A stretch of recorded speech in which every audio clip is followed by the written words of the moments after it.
मेरे प्यारे बच्चों, बहुत दिनों बाद आज वीडियो फिर से मैंने सोचा कि अब जो है YouTube पर अपलोड करें।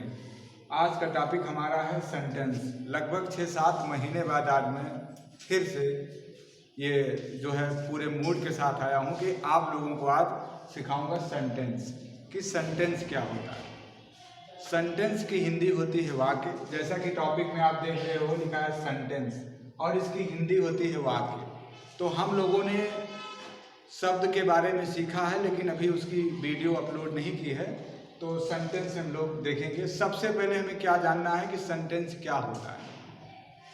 तो देखिए टॉपिक में लिखा गया है सेंटेंस, इसकी हिंदी होती है वाक्य। अब सेंटेंस क्या है ये हमें जानना है। तो सबसे पहले डिफिनेशन जानना है। लिखा है a group of words which makes a complete sense is called a sentence. यानी शब्दों का ऐसा समूह जिसका पूर्ण भाव हो, पूर्ण अर्थ हो, वाक्य कहलाता है। अब कैसे पूर्ण भाव है हो ये हमें एग्जाम्पल के माध्यम से समझना है।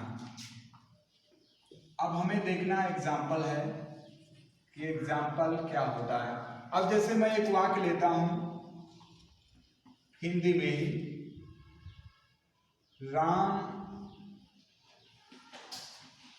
पुस्तक पढ़ रहा है।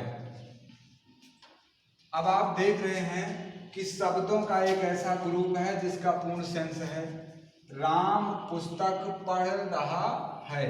अब जरा देख रहे हो कि राम एक शब्द है, पुस्तक एक शब्द है, पढ़ रहा एक शब्द है और है एक शब्द है। इनको मिला करके एक ग्रुप बन गया और इसका सेंस दे रहा है कि राम पुस्तक पढ़ रहा है। इसको हम क्या कहेंगे? एक पूर्ण वाक्य कहेंगे।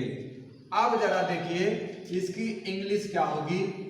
ये लिखा है कि राम, ये कॉन्टिन्यूअस टेंस का वाक्य है, प्रेजेंट कॉन्टिन्यूअस, तो हो जाएगा Ram is reading a book.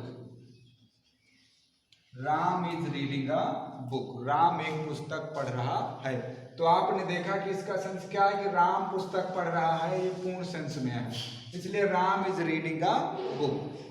Ram एक पुस्तक पढ़ रहा है। अब जरा देखिए अगर शब्दों का सही ग्रुप नहीं होगा तो वो शब्द कैसे नहीं होगा। इसको यदि हम ऐसे लिख दें कि राम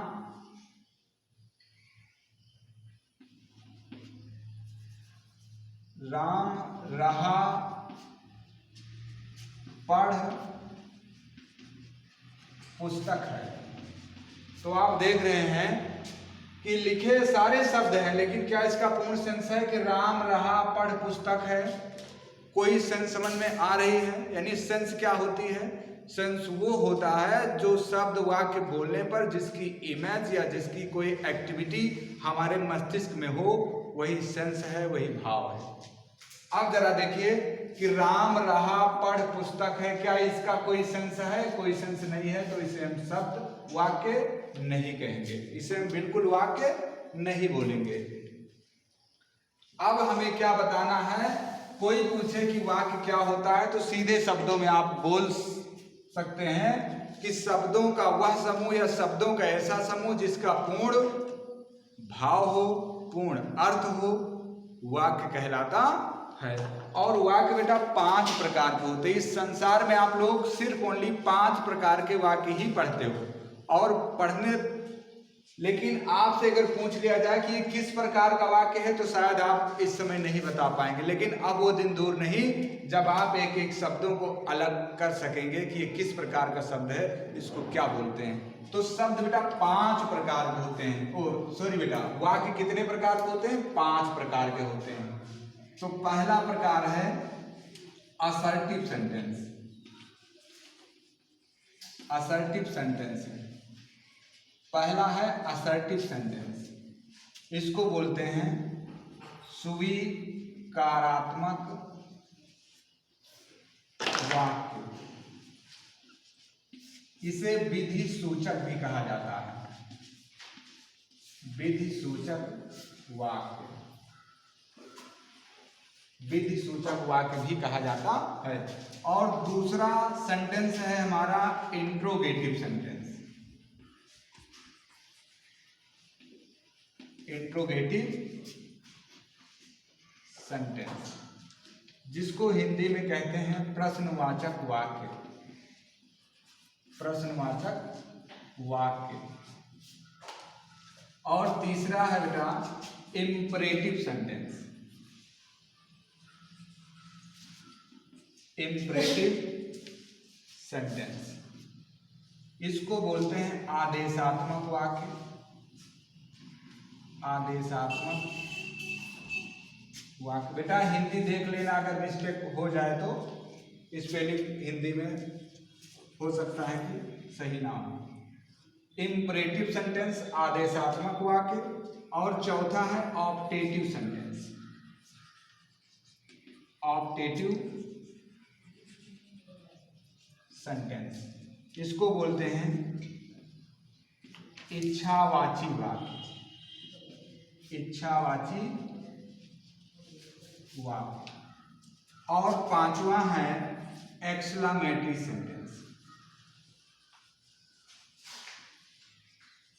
एक्सक्लेमेटरी सेंटेंस, इसको बोलते हैं विस्मयादि बोधक।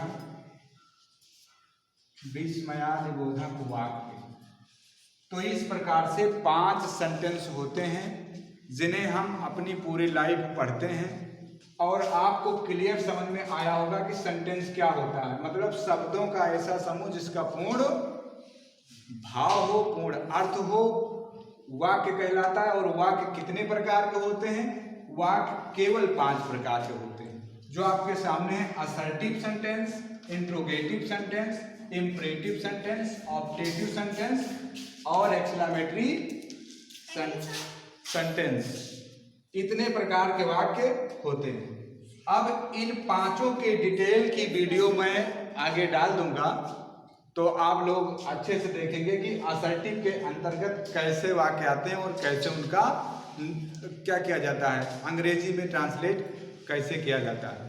तो फिर मिलेंगे अगली वीडियो में, तब तक के लिए जय हिंद।